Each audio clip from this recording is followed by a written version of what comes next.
আসসালামু আলাইকুম বন্ধুরা, আশা করি সবাই ভালোই আছো। আমরা শারীরিক দিক দিয়ে সুস্থ থাকলেও মনের দিক দিয়ে কেউই ভালো নেই। কারণ আজকে আরাফাতের আব্বু আমাদেরকে ছেড়ে চলে যাচ্ছে সৌদি আরব। আসলে প্রবাসীদের জীবন এমনই হয়, হাসি কান্নার জীবন। তাদের জীবনের বেশিরভাগ সময়টাই কেটে যায় প্রবাসী। এই সময়টা আমাদের মা ছেলের জন্য খুবই চ্যালেঞ্জিং ছিল, যেহেতু প্রিয় মানুষকে বিদায় দেওয়াটা অনেক কষ্টের একটা মুহূর্ত। একজন প্রবাসীর জীবনের বেশিরভাগ সময়টাই কেটে যায় প্রবাসী। পরিবারের কথা চিন্তা করে, পরিবারের মুখে হাসি ফোটানোর জন্য নিজের জীবন বিসর্জন দিয়ে অক্লান্ত পরিশ্রম করে টাকা উপার্জন করে একজন প্রবাসী। দুঃখের বিষয় হচ্ছে, একজন প্রবাসী দিন রাত অক্লান্ত পরিশ্রম করে টাকা পয়সা উপার্জন করে ফ্যামিলির মুখে হাসি ফোটাতে পারে না, তার ফ্যামিলিকে সন্তুষ্ট করতে পারে না। আমি যতদূর জানি, আমার হাজবেন্ড দীর্ঘ 22-23 বছর প্রবাসে কাটানোর পরেও তার ফ্যামিলির জন্য কিছুই করতে পারেনি। তো আমার হাজবেন্ডের জীবন ব্যর্থ, যে কিনা এত বছর বিদেশ করে মা বাবা ভাই বোনের জন্য কিছুই করতে পারে নাই। মানে এটা আমি মনে করি তার জীবনের একটা ব্যর্থতা। তো যাই হোক, আমার হাজবেন্ডের জন্য সবাই দোয়া করবেন, আল্লাহ পাক যেন তার শরীর সুস্থ রাখে, ভালো রাখে।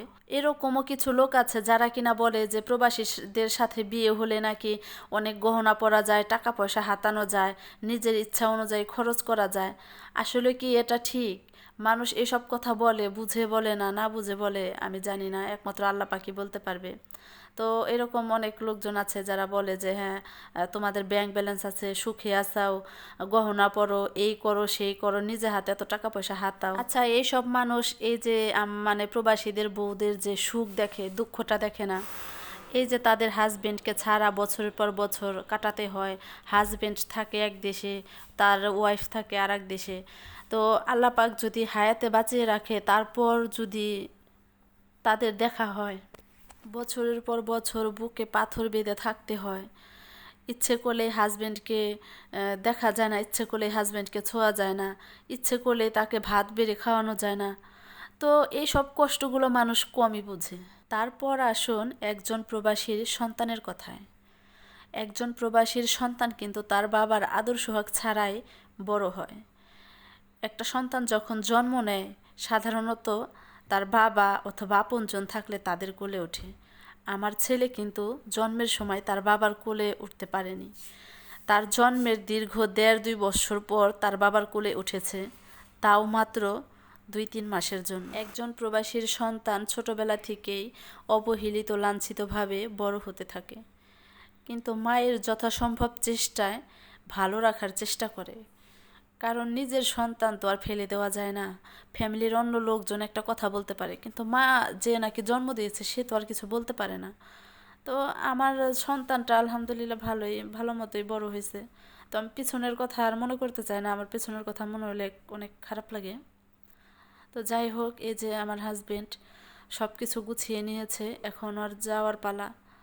তো এদিক দিয়ে আমার হাজবেন্ড মনে মনে খুবই মানে আপসেট, ওর মনটা অনেক খারাপ।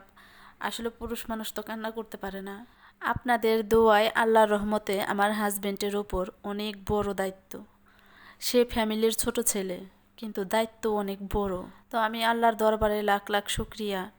এই সব দায়িত্ব সবাই পালন করতে পারে না, একমাত্র যে পারে, যার ধৈর্য আছে, আল্লাহ যাকে বেশি ভালোবাসে তাকে এরকম দায়িত্ব দেয়। এদিক দিয়ে এই যে আমার ছেলে, আমি দেখি বারান্দায় গিয়ে আমার ছেলে কান্না করছে, কিন্তু সবার সামনে এসে হাসি মুখ করে রাখছে। ও ঠিক ওর বাবার মতো নিজের কষ্ট অনেক লুকাতে পারে।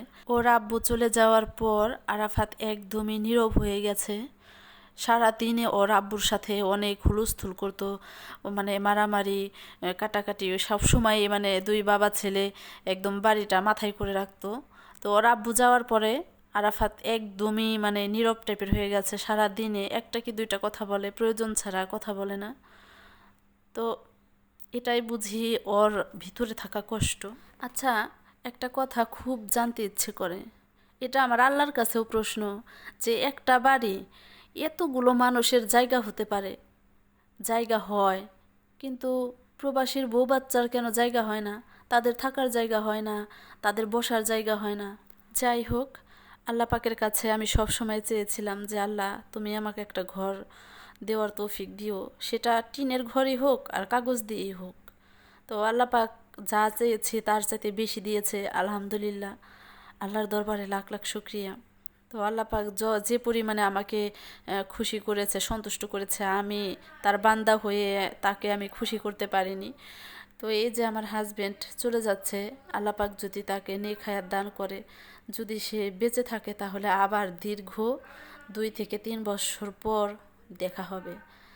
আর যদি এর মাঝখানে আমার কিছু হয়ে যায়, তাহলে তো আর দেখা হবে না। এটাই প্রবাসীদের জীবন, প্রবাসীদের বউদের জীবন। আমার হাজবেন্ডের কিন্তু যে বয়স হয়েছে তার বেশিরভাগ বয়সটাই কিন্তু প্রবাসে কাটিয়েছেন। এখন তার ছোট বড় অনেক সমস্যা, অনেক অসুখ বিসুখ দেখা দিচ্ছে। তো আল্লাহর কাছে বলি যে আল্লাহ তুমি তাকে সুস্থ রেখো, ভালো রেখো। তো যাই হোক বন্ধুরা, এই যে আমার হাজবেন্ড যাওয়া উপলক্ষে আজকে আমার বাড়ি ভর্তি মেহমান। আর মেহমান বললেই ভুল হবে, কারণ এরা সবাই আমার বাড়ির মানুষ, আমার কাছের মানুষ। আমার শ্বশুর শাশুড়ি, আমার ননদ, ভাসুর, 2 ভাগ্নে, ভাগ্নির জামাইরা, আমার মা বাবা, আমার বোন, বোনের জামাই, তো সবাই এসেছে। তো আরাফাতের আব্বু আজকে চলে যাচ্ছে, সেজন্য সবাই দেখা করতে এসেছে। তো জানি না আল্লাহ পাক কার ভাগ্যে কি রেখেছে। তো সবাই দেখা করছে। আল্লাহ পাক যদি সবাইকে সুস্থ রাখে, হায়াতে বাঁচিয়ে রাখে, তাহলে ইনশাআল্লাহ আবার 2-3 বছর পর আরাফাতের আব্বুর সাথে সবার সাথে দেখা হবে। তো আল্লাহর কাছে বলি যে আল্লাহ যেন আমার শ্বশুর শাশুড়ি, আমার মা বাবা, আমার সকল আত্মীয় স্বজনকে যেন সুস্থ রাখে। আরাফাতের আব্বু যেন আবার পরবর্তীতে এসে সবাইকে সুস্থ শরীরে দেখতে পান। তো আপনারা সবাই ভালো থাকবেন। আল্লাহ হাফেজ।